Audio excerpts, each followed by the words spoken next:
Welcome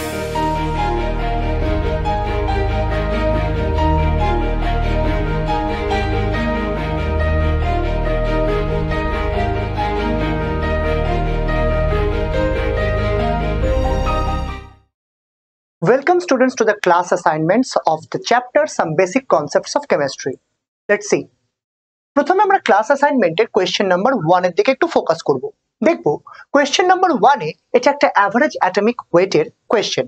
যেমন average atomic wait মানে যে কটা আইসোটোপ আমাদের কাছে প্রেজেন্ট থাকে কোনো একটা পার্টিকুলার এলিমেন্টের, প্রত্যেকটা আইসোটোপকে আমাদের তাদের মলিকুলার বা অ্যাটমিক ওয়েট দিয়ে মাল্টিপ্লাই করতে হয়, তারপরে দেখতে হয় তার অ্যাভারেজ কত হচ্ছে। দেখবো এখানে যেমন গল্পটা বলা হয়েছে ক্লোরিনকে নিয়ে। দেখো average atomic mass of chlorine এটা দেওয়া আছে, যেমন ক্লোরিন 35 যার পার্সেন্টেজ অফ অ্যাবান্ডেন্স দেওয়া আছে 75.77, যার মলিকুলার ওয়েট হচ্ছে 34.96, আর ক্লোরিন 37 তার পার্সেন্টেজ অফ অ্যাবান্ডেন্স দেওয়া আছে 24.23, মোলার মাস হচ্ছে 36.9। এবার তোমাদের মনে হতে পারে আচ্ছা স্যার এখানে যেমন বলা আছে ক্লোরিন 35 ক্লোরিন 37, তাহলে আলাদা করে মলিকুলার ওয়েট দেওয়ার দরকারটা কি ছিল? আমি বলবো যেটা দেওয়া আছে সেটাই ইউজ করবে, 35 37 কিন্তু ইউজ করব না। এবার সিবিএসই স্টুডেন্টরা বলতে পারো যে হ্যাঁ স্যার আমাদের তো ক্যালকুলেটর থাকবে না, আমরা কিভাবে করব? তো তোমাদের জন্য সুবিধা বলছি 35 37 নিয়ে কাজ করতে পারো। এবার যেটা দেখবো সেটা হচ্ছে এটা করার জন্য আমাদের প্রথমে যেটা করতে হবে সেটা হচ্ছে ফ্র্যাকশনাল অ্যাবান্ডেন্স বার করতে হবে ক্লোরিন 35 এর জন্য। আচ্ছা পার্সেন্টেজ অফ অ্যাবান্ডেন্স যদি 75.77 হয় তাহলে ফ্র্যাকশনাল অ্যাবান্ডেন্স কি হবে? Divided by 100। সেটাকে আমি ফ্র্যাকশনে নিয়ে আসলাম। এবার দেখো পার্সেন্টেজ অফ অ্যাবান্ডেন্সে আমার বেসিস হচ্ছে 100, ফ্র্যাকশনাল অ্যাবান্ডেন্সে আমার বেসিস হচ্ছে 1, সো 1 এর রেসপেক্টে 0.7577, this is the amount of chlorine 35। ঠিক একইভাবে ক্লোরিন 37 আমরা বের করতে পারবো কি করে? তার পার্সেন্টেজ অ্যাবান্ডেন্স ডিভাইডেড বাই 100, সেটা পেয়ে গেলাম 0.2423। এটার জন্য দুটোরই মলিকুলার ওয়েট আমাদের কাছে রয়েছে। নাও অ্যাভারেজ মলিকুলার ওয়েট বা অ্যাভারেজ অ্যাটমিক ওয়েটের যে ফর্মুলা সেটা আমরা এখানে অ্যাপ্লাই করব। পি ইন্টু কিউ প্লাস মানে পি আর কিউ যদি দুটো আইসোটোপ হয় তাহলে P into A plus Q into B divided by a plus b, which is এখানে আমার কাছে 1 ফ্র্যাকশন নিচ্ছি যেহেতু 1, আদারওয়াইজ আমরা 100 নিতাম। সো কেসটা এভাবেই সলভ করার চেষ্টা করব। তাহলে কি করেছি আমরা করেছি ফ্র্যাকশনাল অ্যাবান্ডেন্স অফ ক্লোরিন 35 তার মলিকুলার ওয়েট দিয়ে মাল্টিপ্লাই করছি, অ্যাড করছি কার সঙ্গে? ফ্র্যাকশনাল অ্যাবান্ডেন্স অফ ক্লোরিন 37 তার মলিকুলার মাসের সঙ্গে। এই দুটোকে আমরা অ্যাড করলাম। দেখো অ্যাড করলে আমরা যে ভ্যালুটা পাচ্ছি দ্যাট ইজ 35.45। এবার গল্পটা হচ্ছে তোমরা কিন্তু ডিভাইডেড বাই 100টাকে আলাদা করে না করে একবারেও করতে পারো, মানে টোটালটাকে মাল্টিপ্লাই করছো, মাল্টিপ্লাই করে অ্যাড করছো, ফ্র্যাকশনাল অ্যাবান্ডেন্স করছো না, ডিভাইডেড বাই 100 করছো। দ্যাটস সিম্পল মেথড, আর কিচ্ছু না। টোটাল বেসিস ধরে নিচ্ছ 100। তো এবারে আমরা পেয়ে গেলাম অ্যাভারেজ অ্যাটমিক মাসটা। সেখানে যেমন কোয়েশ্চেনটা দিয়েছিল what is the average atomic mass, আমরা কিন্তু আনসার পেয়ে গেছি। কোয়েশ্চেন নাম্বার 1 কমপ্লিট। চলে যাব কোয়েশ্চেন নাম্বার 2 তে। দেখো কোয়েশ্চেন নাম্বার 2 তে calculate the mass of sodium acetate. Sodium acetate কি জিনিস সেটা না জানলেও কোয়েশ্চেনটা আমরা করতে পারবো by knowing the formula. Sodium acetate এটার জন্য আমাকে জিজ্ঞাসা করেছে mass of the sodium acetate.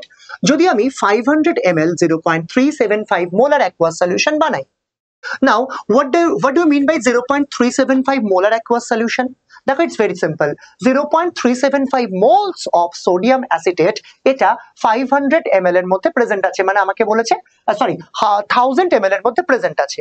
এবার তোমাকে বলেছে 500 ml, তার মানে বোঝাই যাচ্ছে 500 ml এ 0.375 মোলস কিন্তু প্রেজেন্ট নেই, ওটা আছে 1000 ml এ। তাহলে 500 ml এ কত মোলস প্রেজেন্ট আছে সেটা আমরা বের করব।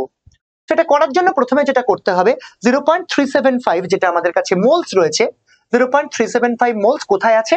1000 ml এ রয়েছে। তাহলে 500 ml এ কতটা প্রেজেন্ট আছে? আমি বলবো divided by 2, as we know 1000 divided by 2 করলে আমরা কিন্তু 500 ml পাচ্ছি। তো আমি total number of moles present in 500 ml সেইটা আমরা এখান থেকে পেয়ে গেলাম। এবার দেখো molecular weight of sodium acetate is given 82.0245, খুব সুন্দর। এবার আমরা এটা তো নাম্বার অফ মোলস, এবার দেখো মাস। আচ্ছা বলো নাম্বার অফ মোলস মানে কি? মোলস মানে weight divided by molecular weight. এবার তোমাকে বলেছে ওয়েট, তাহলে ওয়েট ইজ ইকুয়াল টু কি হবে? Molecular weight into molarity. তাহলে মোলস, তাহলে আমরা এখানে নাম্বার অফ মোলস পেয়েছি, মলিকুলার ওয়েট আমাদের কাছে আছে। So what will be the মাস?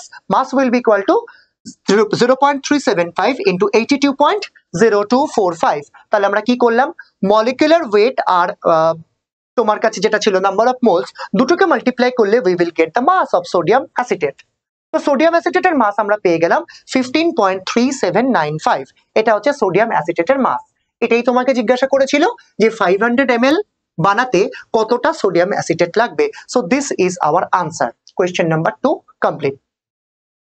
চলে যাবো আমরা কোয়েশ্চেন নাম্বার 3 তে। খুবই interesting question. Determine the molecular formula of an oxide of iron. আয়রনের অক্সাইড অনেক রকমের হয়। এবার আয়রনের অক্সাইডের ফর্মুলা বের করতে বলেছে, যেখানে mass percentage of iron and oxygen that is 69.9 আর 30.1 বলে দেওয়া আছে। আরেকটা জিনিস বলে দেওয়া আছে, that is the molecular weight of আয়রনের oxide that is 159.69। Atomic mass of iron, oxygen দুটো কিন্তু গিভেন আছে। সো আমি যেটা করলাম, আমি এই যে ভ্যালুটা আছে না মলিকুলার ওয়েট অফ অক্সাইড, সেটা আমি এখানে বোর্ডে নোট ডাউন করে রেখে দিলাম। এবার যেটা করব সেটা হচ্ছে নিউমেরিক্যালটাকে সলভ করার চেষ্টা করব। প্রথমে আমাদের যেটা দরকার সেটা হচ্ছে mass percentage of iron. Mass percentage of iron দেখো দেওয়া আছে 69.9%। আচ্ছা, মাস পার্সেন্টেজ ক্যালকুলেশন করতে একটু অসুবিধা হতে পারে। সো আমি তোমাদের সাজেস্ট করব এই টাইপের কোয়েশ্চেন্স গুলোতে একটা বেসিস নিয়ে নেবে। সো নিয়ে নেবে basis that is equal to 100 gram. So you can say out of this 100 gram, iron that is 69.9 gram হয়ে গেল। ঠিক একইভাবে আমি বলতে পারি mass percentage of oxygen that is 30.1%, মানে 30.1 গ্রাম। এই দুটোর ওয়েট আমরা পেয়ে গেছি। নাও দুটোর জন্যই আমাদের কাছে অ্যাটমিক মাস দেওয়া আছে। So we can calculate the number of moles of iron and oxygen. তো আমি number of moles of iron বার করছি ওয়েট বাই মলিকুলার ওয়েট করে, সরি এখানে অ্যাটমিক ওয়েট আছে। ঠিক একইভাবে number of moles of oxygen আমরা পেয়ে যাব। দুটোরই আমরা যখন পেয়ে যাচ্ছি তোমাদের নাম্বার অফ মোলস গুলো, আমি নাম্বার অফ মোলস এর একটা রেশিও বার করব। দেখো এটা এসছে 1.25, এটা এসছে 1.88। সো দুটোর আমরা একটা রেশিও করছি। এবার এই টাইপের রেশিও গুলো করার জন্য যেটা করতে হয়, এদের মধ্যে যে স্মল সেটা দিয়ে দুটোকেই ডিভাইড করতে হবে। তার মানে 1.25 দিয়ে both the digit I will divide. তো আমি কি করেছি 1.25 divided by 1.25 that is equal to 1 and 1.88 divided by 1.25 that will be equal to something that is 1.5. So 1:1.5 যখন আমি পেয়ে যাব, আমি জানি 1.5 কে 2 দিয়ে মাল্টিপ্লাই করলে 3 আসে। সো আমাকে একটা হোল নাম্বারে আসতে হবে। তো আমি কি করেছি, দুটো ডিজিটকেই 2 দিয়ে মাল্টিপ্লাই করেছি। So the ratio becomes 2:3। এবার তুমি আমাকে বলতে পারবে what is the formula of iron oxide. কি হবে? দেখো আয়রন আছে দুটো, পার দুটো করে আয়রন, তিনটে করে oxygen. So the formula will be Fe2O3। এটা আমাদের এম্পিরিক্যাল ফর্মুলা বেরিয়ে গেল। এবার দেখো মলিকুলার ওয়েটের ভ্যালুটা আমাদের কাছে দেওয়া ছিল, দ্যাট ইজ 159.69। সো যদি আমার কম্পাউন্ড হয় Fe2O3, তাহলে আমি বলতে পারি তার মলিকুলার ওয়েট কত হবে, যেটাকে আমরা নাম দিয়েছিলাম এম্পিরিক্যাল ফর্মুলা ওয়েট। সো এখান থেকে আমরা এম্পিরিক্যাল ফর্মুলা মাস বের করার চেষ্টা করব। দেখো Fe2 মানে 2 × 55.85 আর 3 × 16, এই দুটো ভ্যালু কিন্তু আমাদের কোয়েশ্চেনে মেনশন ছিল। সো এখান থেকে আমরা ক্যালকুলেট করে পেলাম 159.7। আর মলিকুলার ওয়েট কত ছিল? মলিকুলার ওয়েট ছিল 159.69। তো দুটো ডিজিটকে যদি আমি ডিভাইড করি, অলমোস্ট নিয়ারলি ইকুয়াল টু 1 আসছে। তো 0.9999 which is approximately 1। সো আমি বলতে পারি যে এই ব্যাপারটা অ্যাপ্রক্সিমেটলি কেন নেওয়া হলো, এম্পিরিক্যাল ফর্মুলায় যে এন ফ্যাক্টরটা থাকে সেটা কখনোই ইন্টিজার ছাড়া অন্য কিছু হতে পারে না। So molecular formula will be equal two n into empirical formula. Fe2O3 হয়ে যাবে। দেখো n ইজ ইকুয়াল টু, তো এখানে 1 হয়ে যাচ্ছে। So the answer will be Fe2O3, মানে empirical formula weight is equal to molecular formula. So এভাবেই কিন্তু আমরা আনসারটা পেয়ে গেলাম। এর পরের কোয়েশ্চেনটায় চলে যাব, question number 4। Calculate the concentration of nitric acid. দেখো নাইট্রিক অ্যাসিডের কনসেন্ট্রেশন বের করতে বলেছে মোলস পার লিটারে, যেটাকে আমরা মোলারিটি বলি। এবার এখানে ডেনসিটি অফ নাইট্রিক অ্যাসিড মানে সলিউশনটা দেওয়া আছে, আর দেওয়া আছে mass percentage of nitric acid that is 69%। আচ্ছা, what do mean by 69% of nitric acid? তুমি জানো 69 gram present in 100 gram solution. তো আমরা সেই বেসিসটা কিন্তু এগেইন আমরা 100 গ্রামেই ফিক্স রাখছি। 69 gram present in 100 gram nitric acid solution. এটা বলে আমরা যেটা করছি 69 গ্রাম নাইট্রিক অ্যাসিডের মোলস কত, মোলস পার লিটার করতে হবে, তো তাহলে মোলস অফ নাইট্রিক অ্যাসিড বের করতে হবে। 69 গ্রাম মানে কত মোল, তার জন্য দরকার আমার molecular weight of nitric acid 1 + 14 + 3 × 1648, আমার এসে গেল 63 গ্রাম পার মোল।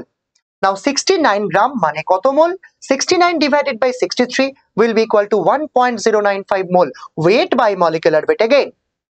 তো নাম্বার অফ মোলস যদি আমি এখান থেকে পেয়ে যাই, তাহলে আমরা কি করব, ভলিউমটার দিকে চলে যাব। মোলস পেয়ে গেছি, এবার আমার পার লিটার মানে ভলিউম। আমার ফর্মুলা কি ছিল, weight of solute by molecular weight of solute, এই পার্টটা আমার কাছে হয়ে গেছে, ইনটু 1000 বাই ভলিউম। তাও ভলিউম ইন ml এটা আমার দরকার। তো ভলিউম আমার কাছে বলা আছে 100 গ্রাম সলিউশন, তাই তো আমি যখন কাজ করছিলাম 100 গ্রাম সলিউশন নিয়ে কাজ করছিলাম। এবার 100 গ্রাম সলিউশনের ভলিউম যদি বের করতে চাই, তাহলে ওটা ওয়েট, আর ভলিউম বের করতে গেলে আমার ডেনসিটি দরকার, density is equal to mass by volume. So এখান থেকে আমরা ভলিউমটা বের করে নেব। দেখো volume of 100 gram will be mass divided by density, কত এসেছে 70.92 ml। এবার এটা হচ্ছে নাম্বার অফ মোলস, এটা হচ্ছে ভলিউম, ডিভাইড করে আমি কি পাবো, ডিভাইড করে আমি পেয়ে যাব মোলস পার লিটার। দেখো আমি এখান থেকে মোলস পার লিটার ক্যালকুলেট করলাম, that will be equal two 15.44 molar. 15.44 molar will be hour answer.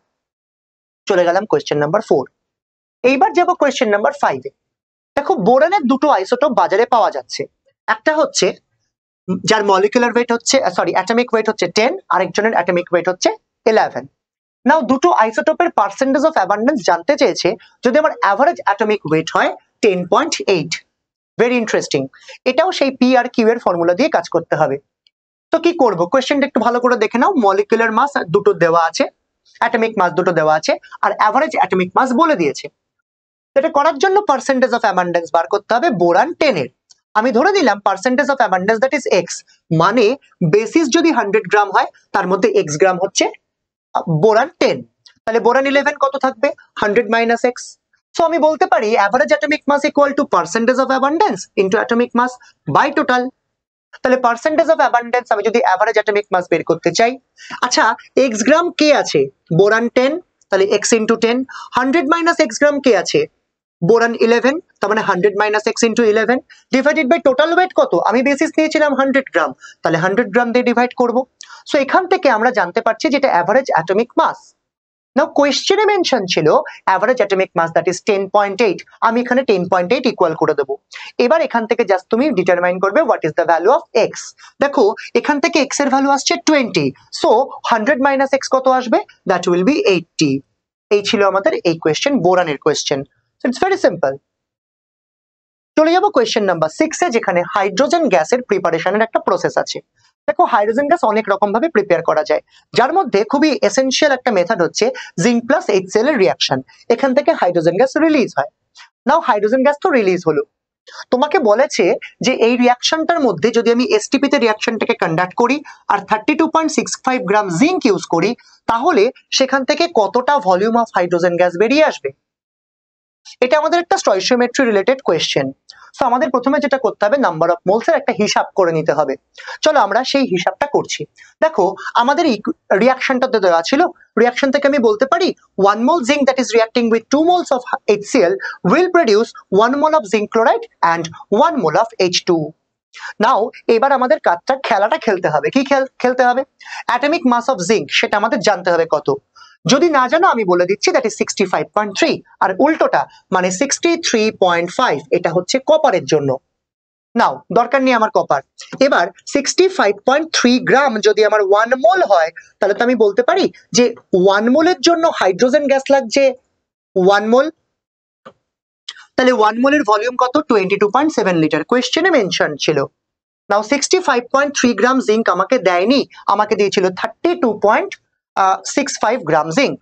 এবার 32.65 গ্রাম জিঙ্ক সেটা কতটাই হাইড্রোজেন গ্যাস প্রডিউস করবে, ইউনিটারি মেথড পুট করে দাও। দেখো খুব সিম্পলি আমরা ক্যালকুলেট করতে পারছি, 22.7 ইন্টু 32.65 ডিভাইডেড বাই কত, 65.3।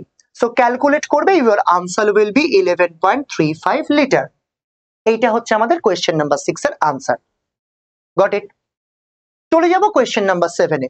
এখানে আমাদের ক্যালসিয়াম কার্বনেট রিঅ্যাক্ট করছে হাইড্রোক্লোরিক অ্যাসিডের সঙ্গে to produce calcium chloride and CO2। এটাও একটা স্টয়চিওমেট্রি রিলেটেড কোয়েশ্চেন, যার মধ্যে লিমিটিং রিয়েজেন্টের একটা ফান্ডা আছে। নাও দেখবে এখানে গল্পটা হচ্ছে আমার রিয়াকশনটা দেওয়া আছে। রিয়াকশন যদি দেওয়া থাকে তাহলে জিজ্ঞাসা করেছে ক্যালসিয়াম ক্লোরাইড কতটা প্রডিউস হবে যদি আমি 250 ml 0.1 মোলার HCl রিয়াক্ট করাই 1000 গ্রামস অফ ক্যালসিয়াম ক্লোরাইডের সঙ্গে, সরি ক্যালসিয়াম কার্বনেটের সঙ্গে। এবার calculate the number of moles of calcium chloride সেটাও জানতে চেয়েছে। সো এই হচ্ছে আমাদের কোয়েশ্চেনের স্কেলেটন। এবার আমরা যেভাবে শুরু করব, প্রথম কথা হচ্ছে গিভেন মাস মানে ক্যালসিয়াম কার্বনেটের দ্যাট ইজ 1000 গ্রাম। ঠিক একইভাবে কনসেন্ট্রেশন অফ HCl বলে দিয়েছে 250 ml যেটা 0.1। তাহলে number of moles of HCl আমি কি করে বের করব? Weight by molecular weight. আর যদি আমি মোলারিটির ফর্মুলা দিয়ে যাই, মোলারিটি ইজ ইকুয়াল টু আমি বলতে পারি 1000 into moles divided by volume. Now সেখান থেকে আমি পেলাম মোলস অফ HCl, সেটা হয়ে যাচ্ছে 250 ইনটু 0.1 মোলার ডিভাইডেড বাই 1000। এটা করে আমি নাম্বার অফ মোলস ক্যালকুলেট করলাম 250 ml এর জন্য। এবার moles of calcium carbonate calculate করতে হবে কিভাবে? Weight by molecular weight. Weight আছে 1000 gram, molecular weight of calcium carbonate that is 100। খুবই সুন্দর একটা মলিকুলার ওয়েট। এবার এটা করে আমি পেলাম 10 মোল। তাহলে এখানে আমার মোলস অফ ক্যালসিয়াম কার্বনেট আছে, এখানে আমার মোলস অফ HCl আছে। নাও কোয়েশ্চেনে ভালো করে দেখো, কোয়েশ্চেনের মধ্যে বলা আছে 1 mole of calcium carbonate reacting with 2 moles of HCl to produce 1 mole of carbon dioxide. ওইটা নিয়ে আমার কোয়েশ্চেন। নাও ইকুয়েশন থেকে আমরা এটা পাচ্ছি যে 1 মোল ক্যালসিয়াম কার্বনেট প্রডিউস তার জন্য 2 মোলস অফ HCl দরকার হয়। তার মানে 10 মোলের জন্য কত মোল দরকার হবে? 20 মোলস অফ HCl। তোমাকে দিয়েছে 0.025 মোলস অফ HCl। না, তার মানে রিঅ্যাকশনটা স্টয়চিওমেট্রিক্যালি ব্যালেন্সড নয়। তাহলে বোঝা যাচ্ছে 20 মোলস অফ HCl এর জায়গায় 0.025 মোলস আছে। সো HCl আমার লিমিটিং রিয়েজেন্ট। লিমিটিং রিয়েজেন্ট যখন আমি বুঝে যাব তখন লিমিটিং রিয়েজেন্ট দিয়ে কাজটা করতে হবে, মানে স্টয়চিওমেট্রি ব্যালেন্স আমাকে লিমিটিং রিয়েজেন্ট থেকে স্টার্ট করতে হবে। আমি কি করব? আমি বলবো amount of calcium carbonate chloride সেটা HCl এর জন্য কাজ করবে। তাহলে 2 moles of HCl will produce 1 moles of calcium chloride. তার জন্য আমি কি করলাম? আমি বলতে পারি 0.025 মোলস এর জন্য কত হবে। দেখো সেটার জন্য আমি পেয়ে যাব 0.025 ইনটু তোমার ক্যালসিয়াম কার্বনেটের weight, molecular weight, that is 111। So the answer will be 1.4 gram. এই ছিল আমাদের কোয়েশ্চেন নাম্বার 8। তো এই কটা question, sorry question number 7। Question number 8 onwards আমরা নেক্সট ভিডিওতে ডিসকাস করব। এই কোয়েশ্চেনে কোনো ডাউট থাকলে ভালো করে একটুখানি জিজ্ঞাসা করবে আমাকে, আমি বলে দেবো। Thank you. হ্যালো স্টুডেন্টস, কেমন লাগছে আমাদের ভিডিও? কমেন্ট সেকশনে অবশ্যই জানাও। আমাদের ফেসবুক পেজ আর ইউটিউব চ্যানেলকে ফলো আর সাবস্ক্রাইব করতে ভুলো না কিন্তু। লিংক ডেসক্রিপশন বক্সের নিচে দেওয়া আছে। এছাড়া তোমরা যদি ক্লাস 11-12 এর board exam or entrance or NEET এক্সামের প্রিপারেশন অনলাইনে আমাদের সঙ্গে জয়েন করতে চাও, তাহলে অবশ্যই ভিজিট করো আমাদের ওয়েবসাইট dreamsonlineclass.in। এছাড়া গুগল প্লে স্টোর বা অ্যাপল অ্যাপ স্টোর থেকে ড্রিমস অনলাইন ক্লাস এই অ্যাপটা তোমরা ডাউনলোড করে সেখান থেকে রেজিস্টারও করতে পারো। দেখা হচ্ছে নেক্সট ভিডিওতে। Thank you.